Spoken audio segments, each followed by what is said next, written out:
मसीह में मेरे प्रियजनों, स्वागत है आपका भक्ति वचन के आज के संस्करण में। 1 कुरिन्थियों 8:4-13 हमने कल बात करनी शुरू की थी कि क्या हमें यानी यीशु विश्वासियों को मूर्तियों पर चढ़ाया हुआ भोजन खाना चाहिए कि नहीं। और हमने देखा कि पौलुस ने कोई सीधा हाँ या ना में जवाब नहीं दिया। वह यह बताया कि उसने ऐसा करके यह बताया कि मसीह जीवन में निर्णय हम धार्मिक नियमों के आधार पर नहीं लेते और ज्ञान के आधार पर भी नहीं ले सकते, क्योंकि ज्ञान अहंकारी बनाता है। पर मसीह जीवन जीने की नींव प्रेम है। प्रेम जो निर्माण करता है, तोड़ता नहीं। और फिर पौलुस अपनी इस बात को मूर्तियों पर अर्पित भोजन या मांस के संदर्भ में बताता है। देखते हैं वह क्या लिखता है 1 कुरिन्थियों 8:4-8 में। मूर्तियों के अर्पित मांस खाने के विषय में हम जानते हैं कि संसार में मूर्ति की कोई वास्तविकता नहीं है। एकमात्र परमेश्वर के अतिरिक्त कोई और परमेश्वर नहीं है। यद्यपि भले ही आकाश में या पृथ्वी पर तथाकथित देवता हो, और सच पूछिए तो इस प्रकार के बहुत से देवता और प्रभु हैं, फिर भी हमारे लिए तो एक ही परमेश्वर है, वह है पिता, जिससे सब कुछ उत्पन्न होता है और जिसके पास हमें जाना है। और एक ही प्रभु है, अर्थात यीशु मसीह, जिनके द्वारा सब कुछ बना है और हम भी उन्हीं के द्वारा अस्तित्व में हैं। परंतु यह ज्ञान सबको प्राप्त नहीं है। कुछ लोग हाल में मूर्ति पूजक थे। वे मांस देवता को अर्पित समझकर खाते हैं और उनका अंतकरण दुर्बल होने के कारण दूषित हो जाता है। भोजन हमें परमेश्वर के निकट नहीं पहुंचा सकता। यदि हम उसे नहीं खाते तो उससे हमें कोई हानि नहीं, और यदि हम उसे खाते हैं तो उससे हमें कोई लाभ नहीं। अब जो पौलुस यहाँ कह रहा है उसे सुनकर कई लोगों को झटका लग सकता है, क्योंकि कलीसिया में अक्सर यह सिखाया जाता है कि प्रसाद क्योंकि मूर्तियों का अर्पित होता है तो आपको नहीं खाना चाहिए। अब पर यहां पौलुस कह रहा है कि मूर्तियों की कोई वास्तविकता नहीं होती। देखिए, यही समस्या है। लोग वचन को खुद से नहीं पढ़ते हैं, पर उनको जो बता दिया जाता है ना, बस उसी को मानने लगते हैं, वो नियम बना के। पौलुस कह रहा है कि मूर्तियों की कोई वास्तविकता नहीं होती, मतलब उनमें कोई ताकत नहीं होती।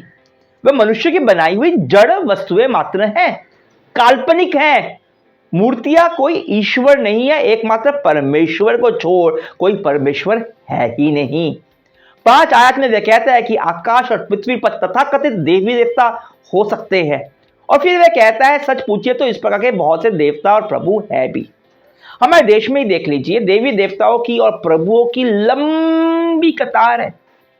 अब वे यह नहीं कह रहा कि इनका कोई वास्तविक अस्तित्व है, पर लोगों के मनों में, जो इसकी पूजा करते, आराधना करते हैं, उनके मन में इसका अस्तित्व होता है। वह जो है नहीं उसे कुछ है ऐसा मानते हैं। पर 6 आयत में पौलुस स्पष्ट करता है कि एक ही परमेश्वर है, पिता, जिसने सब कुछ सृष्टि किया है, जिससे सब कुछ उत्पन्न हुआ है, और एक ही प्रभु है यीशु मसीह, जिसके द्वारा सब कुछ उत्पन्न हुआ है, और हम लोगों का अस्तित्व भी उसी में है। तो यह जो जड़ मूर्तियां हैं, जिसकी कोई वास्तविकता नहीं है, तो उसको अर्पित भोजन या मांस में भी कोई विशेषता नहीं है। वह केवल भोजन है, जैसा कि बाकी भोजन होता है। और 8 आयत में पौलुस कहता है कि भोजन यानी जो कुछ भी हम खाते हैं, ना तो वह हमें परमेश्वर के निकट पहुंचा सकता है, नहीं हमें उसे दूर कर सकता है। तो अगर किसी भी भोजन को जिसमें मूर्तियों का चढ़ाया गया भोजन शामिल है, अगर हम खा भी लेते हैं तो कोई हानि नहीं, और अगर नहीं खाते तो कोई विशेष लाभ भी मिलने वाला नहीं है। आपने प्रसाद नहीं खाया तो इस कारण परमेश्वर आपकी न तो तारीफ करेगा, और आपने खा लिया इस कारण वो आपकी भर्त्सना भी नहीं करेगा। परमेश्वर आपको स्वीकारता है केवल और केवल आपके यीशु मसीह पर और उसे क्रूस पर किए कार्य के पर विश्वास के आधार पर। क्या खा रहे हैं, क्या नहीं खा रहे हैं, उससे कोई फर्क नहीं पड़ता। देखिए, पुराने नियम में, नए नियम में शुद्ध और अशुद्ध की परिभाषाएं बदल गई हैं। मत्ती 15 में यीशु ने कहा, जो बाहर से आपके मुंह में जाता है वे आपको अशुद्ध नहीं करता। पुराने नियम में कुछ जानवर थे जिनका मांस अशुद्ध था, पर वहीं यीशु के आने के बाद, वे क्रूस पर चढ़ने और वापस जी उठने के बाद, हम देखते हैं प्रेरितों 10 में कि पतरस ने एक दर्शन देखा। उसने एक बड़ी सी चादर जैसा पात्र स्वर्ग से उतरते हुए देखा, जिसके अंदर हर प्रकार के जीव जंतु भरे जा रहे थे, और परमेश्वर उसे आज्ञा देता है कि इन्हें मार और खा। अब पुराने नियम की व्यवस्था के अनुसार ये सारे अशुद्ध प्राणी थे, जिनकी व्यवस्था में खाने से मनाही थी। अगर वे लोग उसे खाते तो अशुद्ध हो जाते, इसलिए पतरस उसे खाना नहीं चाहता। परमेश्वर की वाणी उसे कहती है, परमेश्वर ने जिसे शुद्ध घोषित किया है तुम उसे अशुद्ध मत कहो। एक विश्वासी के लिए परमेश्वर ने सब कुछ शुद्ध किया है। आप यीशु मसीह के विश्वासी होने के नाते शुद्ध किए गए हैं, और अगर कुछ अशुद्ध है भी, जब वह आपके अंदर जाता है तो वह शुद्ध हो जाता है। यह है आत्मिक सच्चाई हर एक यीशु विश्वासी की, हर एक यीशु विश्वासी की। और इस सच्चाई का ज्ञान आपको स्वतंत्रता देता है। आप कुछ भी खा सकते हैं, वह आपको अशुद्ध नहीं करेगा। तो क्या एक यीशु विश्वासियों पर, मूर्तियों पर अर्पित भोजन खा सकता है? तो इसका उत्तर है, अगर खा भी लिया तो परमेश्वर के नजर में कुछ गलत नहीं है। खा गए झटका। यीशु मसीह में आप अनुग्रह में हैं, और यह आत्मिक सच्चाई आपको स्वतंत्र करती है। कुछ भी चाहे खाने पीने का अधिकार देती है। अब आपके पास स्वतंत्रता है, अधिकार है। इसका अर्थ यह नहीं है कि आप जो चाहे वो कर सकते हैं। ये महत्वपूर्ण है, ये अधिक महत्वपूर्ण है, क्योंकि इससे पहले जो था वो ज्ञान था, पर अब जो पौलुस बात करने वाला है वो बात करने वाला है प्रेम की। मसीह जीवन में यह समझना सबसे जरूरी है। अब आपके पास हंसने खिलखिलाने का अधिकार है, सबके पास होता है कि नहीं? बिल्कुल है, जितना चाहे उतना हंसे। पर क्या अगर आप किसी की मरनी पर जाते हैं, किसी के मरने पर उसकी शोक सभा में जाते हैं, तो क्या आप वहां पे हंसेंगे? नहीं ना। क्यों? अधिकार है ना आपको हंसने का, हंसिए, पर आप नहीं हंसेंगे। क्यों? क्योंकि वहां हंसना सही नहीं है, क्योंकि वहां जो मर गया है उसके परिजनों को कष्ट पहुंचेगा। पौलुस कहता है कि अगर आपके पास यह आत्मिक ज्ञान है कि वह आपको अधिकार देता है कि आप मूर्तियों पर अर्पित भोजन खाओ, पर उसका क्या जिसके पास यह ज्ञान नहीं है। 7 आयत में पौलुस कहता है कि कुछ लोग हाल में मूर्ति पूजक थे, अभी मूर्ति पूजक थे, वे मांस देवता को अर्पित समझकर खाते थे, और उनका अंतःकरण मतलब विवेक दुर्बल होने के कारण दूषित हो जाता है ऐसे लोगों का। अब पहले वो मूर्ति पूजक थे, कुरिन्थियों में नए विश्वासी थे जो कुछ दिनों पहले ही मूर्ति पूजा कर रहे थे। वे लोग इन मूर्तियों को देवता और प्रभु समझते थे कि उनके अंदर कुछ ताकत है। उनके लिए सोचना कठिन था कि यह देवता जिसकी मूर्तियां थी वे वास्तविक नहीं पर काल्पनिक है, जिनका कोई अस्तित्व ही नहीं है, और वे अगर मूर्तियों को चढ़ाया हुआ भोजन खा ले तो उनका विवेक दुर्बल होने के कारण उन्हें कचोटेगा, उनके विवेक को ठेस पहुंचेगी। उन्हें लगेगा कि यह भोजन खाकर वे वापस से मूर्ति पूजा में हिस्सा ले रहे हैं, क्योंकि इससे पहले यह प्रसाद खाना उनके लिए मूर्तियों की उपासना करने का एक हिस्सा था, और इस कारण वे मसीह से अलग महसूस करेंगे अपने आप को। इसलिए पौलुस कहता है आगे 10 से 12 आयतों में, किंतु इसका ध्यान रखिए कि आपकी स्वतंत्रता दुर्बल लोगों के लिए पाप का कारण न बने। मान लीजिए कि आपको ज्ञान प्राप्त हो और आप किसी मंदिर में भोजन करने जाएं। यदि ऐसा कोई व्यक्ति आपको यह करते देख ले जिसका अंतःकरण दुर्बल है, तो क्या उसे मूर्तियों को अर्पित मांस खाने के लिए प्रोत्साहन नहीं मिलेगा?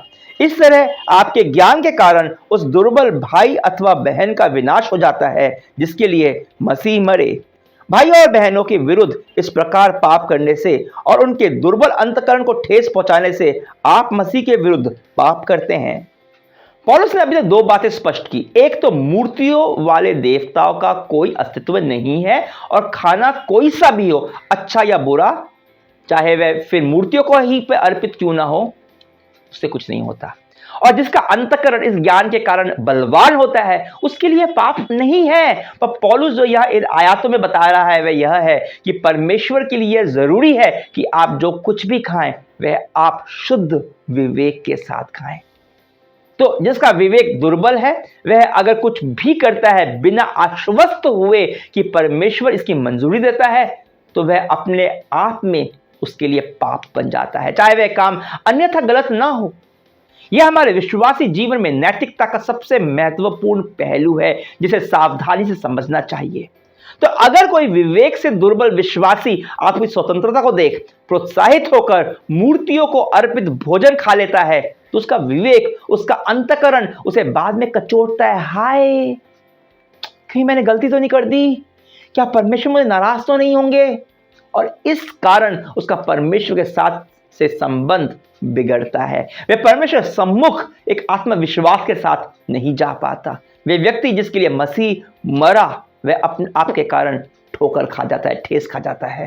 तो अगर आपकी स्वतंत्रता और अधिकार के कारण किसी एक दुर्बल विवेक वाले विश्वासी को ठेस पहुंचती है तो आप मसीह के विरुद्ध में पाप करते हो। मूर्तियों को अर्पित भोजन ग्रहण करके नहीं, पर ऐसा कर अपने किसी दुर्बल भाई या बहन को ठेस पहुंचाई इसलिए। तो पौलुस 1 कुरिन्थियों 8 के अंतिम आयत में कहता है, इसलिए यदि मेरा भोजन मेरे भाई अथवा बहन के लिए पाप का कारण बनता है तो मैं फिर कभी मांस नहीं खाऊंगा, कहीं ऐसा ना हो कि मैं अपने भाई अथवा बहन के लिए पाप का कारण बन जाऊं। तो यह है आपके खाने या न खाने, कुछ करने या न करने का आधार, प्रेम। प्रेम जो दूसरों के खातिर अपने अधिकारों का त्याग करता है। हमारे देश में कई लोग शाकाहारी हैं क्योंकि मांस खाने को वे लोग पाप समझते हैं, और अगर वह विश्वास में आते हैं और वह आपको मांस खाता देखकर ठोकर खा जाए। आप जानते हैं हमारे देश में कितने लोग विश्वास में इसलिए नहीं आते क्योंकि कई मसीह विश्वासी अपने खाने पीने की स्वतंत्रता को अधिक महत्व देते हैं, न कि प्रेम करने को।